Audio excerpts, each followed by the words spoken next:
सभी विद्यार्थियों का एक बार फिर से अभिवादन। आज हम देखते हैं नेट के सिलेबस में लगी हुई कहानी हरिशंकर परसाई जी की इंस्पेक्टर माता दिन चांद पर। ये व्यंग रचना है इनकी। आप सभी को पता है हरिशंकर परसाई जी ये व्यंग्य लेखक हैं। तो आज इनके ऊपर इनकी लिखी हुई कहानी इंस्पेक्टर माता दिन चांद पर। चलिए आज इसको अध्ययन करते हैं। वैज्ञानिक कहते हैं चांद पर जीवन नहीं है। सीनियर पुलिस इंस्पेक्टर माता दिन डिपार्टमेंट में एमडी साहब कहते हैं वैज्ञानिक झूठ बोलते हैं, वहाँ हमारे जैसे ही मनुष्य की आबादी है। विज्ञान ने हमेशा इंस्पेक्टर माता दिन से मात खाई है। फिंगरप्रिंट विशेषज्ञ कहता रहता है छुरे पर पाए गए निशान मुजरिम की अंगुलियों के नहीं है, पर माता दिन उसे सजा दिला ही देते हैं। माता दिन कहते हैं ये वैज्ञानिक केस का पूरा इन्वेस्टिगेशन नहीं करते। उन्हें चांद का उजला हिस्सा देखा और कह दिया कि वहाँ जीवन नहीं है। मैं चांद का अंधेरा हिस्सा देख कर आया हूँ, वहाँ मनुष्य जाति है। यह बात सही है क्योंकि अंधेरे पक्ष में के माता दिन माहिर माने जाते हैं। पूछा जाएगा इंस्पेक्टर माता दिन चांद पर क्यों गए थे? टूरिस्ट की हैसियत से या किसी फरार अपराधी को पकड़ने के लिए? नहीं, वे भारत सरकार की तरफ से सांस्कृतिक आदान प्रदान के अंतर्गत गए थे। चांद सरकार ने भारत सरकार को लिखा था कि यूँ हमारी सभ्यता बहुत आगे बढ़ी है, पर हमारी पुलिस में पर्याप्त सक्षमता नहीं है। वह अपराधी का पता लगाने और उसे सजा दिलाने में अक्सर सफल नहीं होती। सुना आपके यहाँ यमराज है, रामराज है, मेहरबानी करके किसी पुलिस अफसर को भेजें जो हमारी पुलिस को शिक्षित कर दे। गृह मंत्री ने सचिव से कहा किसी आईजी को भेज दो। सचिव ने कहा नहीं सर, आईजी नहीं भेज सकता, प्रोटोकॉल का सवाल है। चांद हमारा एक क्षुद्र उपग्रह है, आईजी का रैंक के आदमी को नहीं भेजेंगे, किसी सीनियर इंस्पेक्टर को भेज देता हूँ। तय किया गया कि हजारों मामलों के इन्वेस्टिगेटिंग ऑफिसर सीनियर इंस्पेक्टर माता दिन को भेज दिया जाए। चांद की सरकार को लिख दिया गया कि आप माता दिन को लेने के लिए पृथ्वी यान भेज दीजिए। पुलिस मंत्री ने माता दिन को बुलाकर कहा तुम भारतीय पुलिस की उज्जवल परंपरा के दूत की हैसियत से जा रहे हो। ऐसा काम करना कि हमारे अंतरिक्ष में डिपार्टमेंट की ऐसी जय जयकार हो कि पीएम प्रधानमंत्री को भी सुनाई पड़ जाए। माता दिन की यात्रा के दिन आ गया था। एक यान अंतरिक्ष अड्डे पर उतरा। माता दिन सबसे विदा लेकर यान की तरफ बढ़े। वे धीरे धीरे कहते जा रहे थे प्रविश्य नगर की जय सब काजा, हृदय राखी कौशलपुर राजा। यान के पास पहुंचकर माता दिन ने मुंशी अब्दुल गफूर को पुकारा। मुंशी गफूर ने एड़ी मिलाकर सैल्यूट फटकारा, बोला जी पेक्टास, FIR रख दी है जी पेक्टसा, और रोजनामचे का नमूचा जी पेक्टसा। वे यान में बैठने लगे। हवलदार बलभद्र को बुलाकर कहा हमारे घर में जचकी की बखत अपने खटला पत्नी को मदद के लिए भेज देना। बलभद्र ने कहा जी पेक्टसा। गफूर ने कहा आप बेफिक्र हैं पेक्टसा, मैं अपने मकान पत्नी को भी भेज दूंगी खिदमत के लिए। माता दिन ने यान के चालक से पूछा ड्राइविंग लाइसेंस है? जी है साहब। और गाड़ी में बत्ती ठीक है? जी ठीक है। माता दिन ने कहा सब ठीक ठाक होना चाहिए वरना हरामजादे का बीच अंतरिक्ष में चालान कर दूंगा।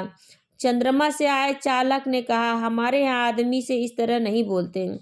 माता दिन ने कहा जानता हूँ बे, तुम्हारी पुलिस कमजोर है, अभी मैं उसे ठीक करता हूँ। माता दिन यान में कदम रख ही रहे थे कि हवलदार राम सजीवन भागता हुआ आया। बोला पेक्टा साहब, SP साहब के घर में से कहे हैं कि चांद से एड़ी चमकाने का पत्थर लेते आना। माता दिन खुश हुए, बोले कह देना भाई साहब से जरूर लेता आऊँगा। वे यान में बैठे और यान उड़ चला। पृथ्वी के वायुमंडल से यान बाहर निकला ही जा रहा था कि माता दिन ने चालक से कहा अबे हार्न क्यों नहीं बजाता? चालक ने जवाब दिया आसपास लाखों मील में कुछ नहीं है। माता दिन ने डांटा मगर रूल इज रूल, हार्न बजाता चल। चालक अंतरिक्ष में हार्न बजाता हुआ यान को चांद पर उतार लाया। अंतरिक्ष अड्डे पर पुलिस अधिकारी माता दिन के स्वागत के लिए खड़े थे। माता दिन ने रोप से उतरे और उन अफसरों के कंधों पर नजर डाली। वहां किसी के कंधे पर स्टार नहीं थे, फीते भी नहीं लगे थे। लिहाजा माता दी ने एड़ी मिलाना और हाथ उठाना जरूरी नहीं समझा। फिर उन्होंने सोचा, मैं यहाँ इंस्पेक्टर की हैसियत से नहीं, सलाहकार की हैसियत से आया हूँ। माता दीन को वे लोग लाइन में ले गए और एक अच्छे बंगले में उन्हें टिका दिया। एक दिन आराम करने के बाद माता दीन ने काम शुरू कर दिया। पहले उन्होंने पुलिस लाइन का मुलाहजा किया। शाम को उन्होंने आईजी से कहा, आपके यहाँ पुलिस लाइन में हनुमान जी का मंदिर नहीं है, हमारे रामराज में पुलिस लाइन में हनुमान जी हैं। आईजी ने कहा, हनुमान कौन थे, हम नहीं जानते। माता दी ने कहा, हनुमान का दर्शन हर कर्तव्य परायण पुलिस वाले के लिए जरूरी है। हनुमान सुग्रीव के यहाँ स्पेशल ब्रांच में थे। उन्होंने सीता माता का पता लगाया था। डबल एक्शन का मामला था, दफा 362। हनुमान जी ने रावण को सजा वहीं दे दी, उसकी प्रॉपर्टी में आग लगा दी। पुलिस को यह अधिकार होना चाहिए कि अपराधी को पकड़े और हनुमान जी के काम से भगवान और वहीं सजा दे दी। अदालत में जाने का झंझट नहीं। मगर यह सिस्टम अभी हमारे रामराज में भी चालू नहीं हुआ है। हनुमान जी के काम से भगवान राम बहुत खुश हुए। वे उन्हें अयोध्या ले गए और टॉन ड्यूटी में तैनात कर लिया। वहीं हनुमान हमारे आराध्य देव हैं, मैं उनकी फोटो लेता आया हूँ। उस पर से मूर्तियां बनवाइए और हर पुलिस लाइन में स्थापित करवाइए। थोड़े ही दिनों में चांद की हर पुलिस लाइन में हनुमान जी स्थापित हो गए। माता दी उन कारणों का अध्ययन कर रहे थे जिनसे पुलिस लापरवाह और अलाल हो गई है। वह अपराधों पर ध्यान नहीं देती। कोई कारण नहीं मिल रहा था। एकाएक उनकी बुद्धि में एक चमक आई। उन्होंने मुंशी से कहा, जरा तनख्वाह का रजिस्टर लाओ। तनख्वाह का रजिस्टर देखा तो सब समझ गए, कारण पकड़ में आ गया। शाम को उन्होंने पुलिस मंत्री से कहा, मैं समझ गया आपकी पुलिस मुस्तैद क्यों नहीं है। आप इतनी बड़ी तनख्वाहें देते हैं, इसलिए सिपाही को 500, थानेदार को 1000। ये क्या मजाक है। आखिर पुलिस अपराधी को क्यों पकड़े। हमारे यहाँ सिपाही को 100 और इंस्पेक्टर को 200 देते हैं, तो ये 24 घंटे जुर्म की तलाश करते हैं। आप तनख्वाहें फौरन घटाइए। पुलिस मंत्री ने कहा, मगर यह तो अन्याय होगा। अच्छा वेतन नहीं मिलेगा तो वे काम क्यों करेंगे। माता दी ने कहा, इसमें कोई अन्याय नहीं, आप देखेंगे। पहले घटी हुई तनख्वाह मिलते ही आपकी पुलिस की मनोवृत्ति में क्रांतिकारी परिवर्तन हो जाएगा। पुलिस मंत्री ने तनख्वाहें घटा दी और 2-3 महीनों में सचमुच बहुत फर्क आ गया। पुलिस एकदम मुस्तैद हो गई, सोते से एकदम जाग गई। चारों तरफ नजर रखने लगी। अपराधियों की दुनिया में हड़बड़ाहट छा गई। पुलिस मंत्री ने तमाम थानों के रिकॉर्ड बुलाकर देखे। पहले से कई गुने अधिक केस रजिस्टर हुए थे। उन्होंने माता दी से कहा, मैं आपकी सूझ की तारीफ करता हूँ, आपने क्रांति कर दी, पर यह हुआ किस तरह। माता दी ने समझाया, बात बहुत मामूली है। कम तनख्वाह दोगे तो मुलाजिम की गुजर नहीं होगी। 100 रुपए में सिपाही बच्चे को नहीं पाल सकता। 200 में इंस्पेक्टर ठाट बाट नहीं मेंटेन कर सकता। उसे ऊपरी आमदनी करनी ही पड़ेगी, और ऊपरी आमदनी तभी होगी जो अपराधी को पकड़ेगा, गरज की वह अपराधों पर नजर रखेगा, सचेत कर्तव्य परायण और मुस्तैद हो जाएगा। हमारे रामराज के स्वच्छ और सक्षम प्रशासन का यही रहस्य है। चंद्रलोक में इस चमत्कार की खबर फैल गई। लोग माता दी को देखने आने लगे कि वह आदमी कैसा है जो तनख्वाह कम करके क्षमता ला देता है। पुलिस के लोग भी खुश थे, कहते, गुरु आप इधर न पधारते तो हम कभी कोरी तनख्वाह से ही गुजर करते रहते। सरकार भी खुश थी कि मुनाफे का बजट बनने वाला था। आधी समस्या हल हो गई। पुलिस अपराधी पकड़ने लगी। अब मामले की जांच विधि में सुधार करना रह गया था। अपराधी को पकड़ने के बाद उसे सजा दिलाना। माता दी इंतजार कर रहे थे कि कोई बड़ा केस हो जाए तो नमूने के तौर पर उसका इन्वेस्टिगेशन कर बताए। एक दिन आपसी मारपीट में एक आदमी मारा गया। माता दी कोतवाली में आकर बैठ गए और बोले, नमूने के लिए इस केस का इन्वेस्टिगेशन मैं करता हूँ, आप लोग सीखिए। यह कत्ल का केस है। कत्ल के केस में एविडेंस बहुत पक्का होना चाहिए। कोतवाल ने कहा, पहले कातिल का पता लगाया जाए, तभी तो एविडेंस इकट्ठा किया जाएगा। माता दी ने कहा, नहीं, उल्टे मत चलो, पहले एविडेंस देखो, क्या कहीं खून मिला किसी के कपड़े पर या और कहीं। एक इंस्पेक्टर ने कहा, मारने वाले तो भाग गए थे, मृतक सड़क पर बेहोश पड़ा था। एक भला आदमी वहां रहता है, उसने उठाकर अस्पताल भेजा। उस भले आदमी के कपड़ों पर खून के दाग लग गए हैं। माता दी ने कहा, उसे फौरन गिरफ्तार करो। कोतवाल ने कहा मगर उसने तो मरते हुए आदमी की मदद की थी। कोतवाल ने कहा मगर उसने तो मरते हुए आदमी की मदद की थी। माता दीन ने कहा वह सब ठीक है, पर तुम खून के दाग ढूंढने और कहाँ जाओगे? जो एविडेंस मिल रहा है उसे तो कब्जे में करो। वो भला आदमी पकड़कर बुला लिया गया। उसने कहा मैंने तो मरते आदमी को अस्पताल भिजवाया था, मेरा क्या कसूर? चांद की पुलिस उसकी बात से एकदम प्रभावित हुई। माता दीन प्रभावित नहीं हुए। सारा पुलिस महकमा उत्सुक था कि अब माता दीन का क्या तर्क निकालते हैं। माता दीन ने उससे कहा पर तुम झगड़े की जगह गए क्यों? उसने जवाब दिया मैं झगड़े की जगह नहीं गया, मेरा वहाँ मकान है। झगड़े के झगड़ा मेरे मकान के सामने हुआ। अब फिर माता दिन की प्रतिभा की प्रतीक्षा थी। सारा महकमा उत्सुक देख रहा था। माता दिन ने कहा मकान तो ठीक है, पर मैं पूछता हूँ झगड़े की जगह जाना ही क्यों? इस तरह का कोई जवाब नहीं था। वह बार बार कहता मैं झगड़े की जगह नहीं गया, मेरा वही मकान है। माता दीन उसे जवाब देते सो ठीक है, पर झगड़े की जगह जाना ही क्यों? इस तर्क प्रणाली से पुलिस के लोग बहुत प्रभावित हुए। अब माता दीन ने इन्वेस्टिगेशन का सिद्धांत समझाया। देखो आदमी मारा गया है तो यह पक्का है कि किसी ने उसे जरूर मारा है। कोई कातिल है, किसी को सजा होना है। सवाल है किसको सजा होना है। पुलिस के लिए यह सवाल इतना महत्व नहीं रखता जितना यह सवाल कि जुर्म किस पर साबित हो सकता है या किस पर साबित होना चाहिए। कत्ल हुआ है तो किसी मनुष्य को सजा होगी ही, मरने वालों को होती है या बेकसूर को। यह अपने सोचने की बात है। मनुष्य मनुष्य सब बराबर हैं, सब में उसी परमात्मा का अंश है। हम भेदभाव नहीं करते। यह पुलिस का मानवतावाद है।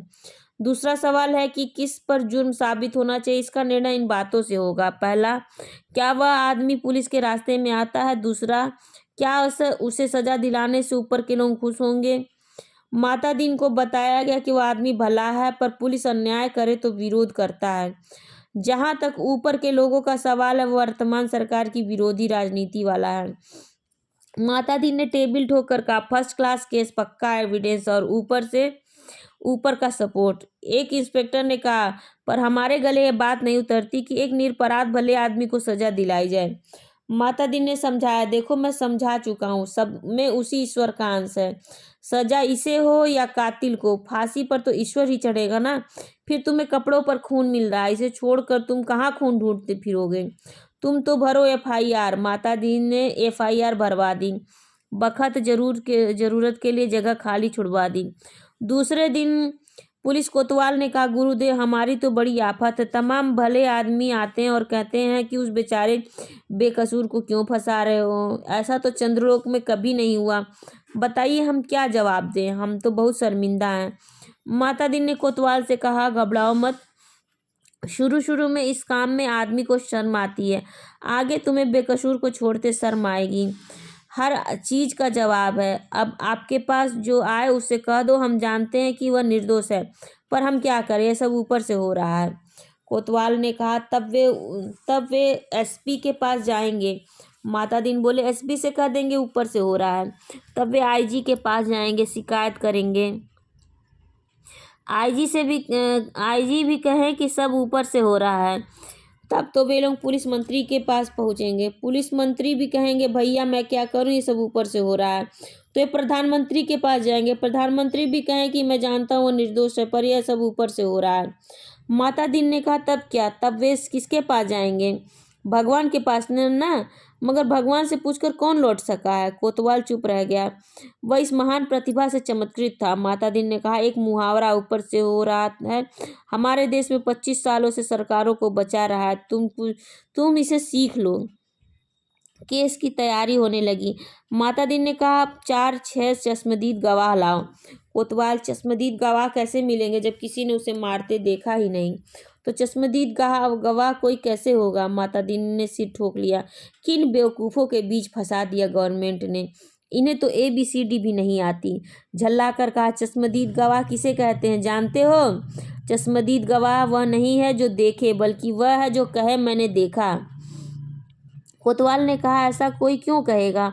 माता दीन ने कहा कहेगा, समझ में नहीं आता कैसे डिपार्टमेंट चलाते हो? अरे चश्मदीद गवाहों की लिस्ट पुलिस के पास पहले से रहती है, जहां जरूरत हुई उन्हें चश्मदीद बना दिया। हमारे यहाँ ऐसे अपराधी हैं जो साल में 300-400 वारदातों के चश्मदीद गवाह होते हैं। हमारी अदालतें भी मान लेती हैं कि इस आदमी में कोई दैवी शक्ति है, जिससे जान लेता है कि अमुक जगह वारदात होने वाली है और वहां पहले से पहुंच जाता है। मैं तुम्हें चश्मदीद गवाह बना कर देता हूँ। 8-10 उठाई गिरों को बुलाओ, जो चोरी मारपीट गुंडागर्दी करते हो, जुआ खेलते हो या शराब उतारते हो। दूसरे दिन शहर के 8-10 नवरत्न कोतवाली में हाजिर हुए। उन्हें देखकर माता दिन गद्द हो गए। बहुत दिन हो गए कि ऐसे लोगों को देखे, बड़ा सुना सुना लग रहा था। माता दिन का प्रेम उमड़ पड़ा। उनसे कहा, तुम लोगों ने उस आदमी को लाठी से मारते देखा था ना? वे बोले, नहीं साहब, हम वहाँ थे ही नहीं। माता दिन जानते थे यह पहला मौका है। फिर उन्होंने कहा, नहीं नहीं, वहाँ नहीं थे, यह मैंने माना, पर लाठी मारते देखा तो था। उन लोगों को लगा कि यह पागल आदमी है, तभी ऐसी उटपटांग बात करता है। वे हंसने लगे। माता दिन ने कहा, हंसो मत, जवाब दो। वे बोले, जब थे ही नहीं तो देखा कैसे? माता दिन ने घुर्रा कर कहा, कैसे देखा तो बताता हूँ। तुम लोग जो काम करते सब इधर दर्ज है। हर एक को कम से कम 10 साल जेल में डाला जा सकता है। तुम ये काम आगे भी करना चाहते हो या जेल जाना चाहते हो? वे घबरा कर बोले, साहब, हम जेल नहीं जाना चाहते। माता दिन ने कहा, ठीक, तो तुमने उस आदमी को लाठी मारते देखा ना? वे बोले, देखा साहब। वो आदमी घर से निकला और जो लाठी मारना शुरू किया तो बेचारा बेहोश होकर सड़क पर गिर पड़ा। माता दी ने कहा, ठीक है, आगे भी ऐसे वारदातें देखोगे? वे सब बोले, आप कहेंगे सो देखेंगे। कोतवाल इस चमत्कार से थोड़ी देर को बेहोश हो गया। होश आया तो माता दिन के चरणों पर गिर पड़ा। माता दिन ने कहा, हटो, काम करने दो। कोतवाल पांवों से लिपट गया, कहने लगा, मैं जीवन भर इन श्री चरणों में पड़ा रहना चाहता हूँ। माता दिन ने आगे की सारी कार्य प्रणाली तय कर दी। FIR बदलना, बीच में पन्ने डालना, रोज नामचा बदलना, गवाहों को तोड़ना, सब सिखा दिया। उस आदमी को 20 साल की सजा हो गई। चांद की पुलिस शिक्षित हो गई थी। धड़ाधड़ केस बनने लगे थे और सजा होने लगी थी। चांद की सरकार बहुत खुश थी। पुलिस की ऐसी मुस्तैदी भारत सरकार के सहयोग का नतीजा था। चांद की संसद में एक धन्यवाद का प्रस्ताव पास किया। एक दिन माता दिन का सार्वजनिक अभिनंदन किया गया। वे फूलों से लदे खुली जीप पर बैठे थे। आसपास जय जयकार करते हजारों लोग। वे हाथ जोड़कर अपने गृह मंत्री की स्टाइल में जवाब दे रहे थे। जिंदगी में पहली बार ऐसा कर रहे थे। इसे थोड़ा अटपटा लग रहा था। 26 साल पहले पुलिस में भर्ती होते वक्त किसने सोचा था कि एक दिन दूसरे लोक में उनका ऐसा अभिनंदन होगा। वे पछताए। अच्छा होता कि इस मौके के लिए कुर्ता, टोपी और धोती ले आते। भारत के पुलिस मंत्री टेलीविजन पर बैठे यह दृश्य देख रहे थे और सोच रहे थे, मेरी सद्भावना यात्रा के लिए वातावरण बन गया। कुछ महीने निकल गए। एक दिन चांद की संसद का विशेष अधिवेशन बुलाया गया। बहुत तूफान खड़ा हुआ। गुप्त अधिवेशन था, इसलिए रिपोर्ट प्रकाशित नहीं हुई, पर संसद की दीवारों से टकराकर कुछ शब्द बाहर आए। सदस्य गुस्से से चिल्ला रहे थे, कोई बीमार बाप का इलाज नहीं कराता, डूबते बच्चे को कोई नहीं बचाता, जलते मकान की आग कोई नहीं बुझाता, आदमी जानवर से बदतर हो गया है, सरकार फौरन इस्तीफा दे। दूसरे दिन चांद के प्रधानमंत्री ने माता दिन को बुलाया। माता दिन ने देखा वे एकदम बूढ़े हो गए थे। लगा ये कई रात सोए नहीं है। रोआसा होकर प्रधानमंत्री से कहा, माता दिन जी, हम आपके और भारत सरकार के बहुत आभारी हैं। अब आप कल देश वापस लौट जाइए। माता दिन ने कहा, मैं तो टर्म कम करके ही जाऊंगा। प्रधानमंत्री ने कहा, आपकी टर्म का वेतन ले जाइए, डबल ले जाइए, ट्रिपल ले जाइए। माता दिन ने कहा, हमारा सिद्धांत, हमें पैसा नहीं, काम प्यारा है। आखिर चांद के प्रधानमंत्री ने भारत के प्रधानमंत्री को एक गुप्त पत्र लिखा। चौथे दिन माता दिन को वापस लौटने के लिए अपने IG का आर्डर मिल गया। उन्होंने SP साहब के घर के लिए एड़ी चमकाने का पत्थर यान में रखा और चांद से विदा हो गए। उन्हें जाते देख पुलिस वाले रो पड़े। बहुत अरसे तक ये सदस्य रहा कि आखिर चांद में ऐसा क्या हो गया कि माता दिन को इस तरह एकदम लौटना पड़ा। चांद के प्रधानमंत्री ने भारत के प्रधानमंत्री को क्या लिखा था? एक दिन वह पत्र खुल ही गया। उसमें लिखा था, इंस्पेक्टर, माता दिन की सेवाएं हमें प्रदान करने के लिए अनेक धन्यवाद, पर आप उन्हें फौरन बुला लें। हम भारत को मित्र देश समझते थे, पर आपने हमारे साथ शत्रुवत व्यवहार किया है। हम भोले लोगों से आपने विश्वासघात किया। आपके माता दीन जी ने हमारे पुलिस को जैसा कर दिया, उसके नतीजे ये हुए कि कोई आदमी किसी मरते हुए आदमी के पास नहीं जाता, इस डर से कि वह कत्ल के मामले में फंसा दिया जाएगा। बेटा बीमार बाप की सेवा नहीं करता, वह डरता बाप मर गया तो उस पर कहीं हत्या का आरोप नहीं लगा दिया जाए। घर जलते रहते हैं और कोई बुझाने नहीं जाता, डरता है कि उस पर आग लगाने का जुर्म न कायम कर दिया जाए। बच्चे नदी में डूबते रहते हैं और कोई उन्हें नहीं बचाता, इस डर से कि उस पर बच्चे को डुबोने का आरोप न लग जाए। सारे मानवीय संबंध समाप्त हो रहे हैं। माता दीन जी ने हमारी आधी संस्कृति नष्ट कर दी। अगर वे यहाँ रहे तो पूरी संस्कृति नष्ट कर देंगे। उन्हें फौरन रामराज में बुला लिया जाए। तो कैसी लगी आप लोगों को ये कहानी, और इससे संबंधित कोई प्रश्न हो तो आप कमेंट सेक्शन में पूछ सकते हैं। पहली बार अगर चैनल पर आए तो जरूर सब्सक्राइब कर लीजिए। टेलीग्राम से जुड़ जाइए, वहाँ आप मुझसे डायरेक्ट प्रश्न पूछ सकते हैं। और आप सभी का बहुत धन्यवाद।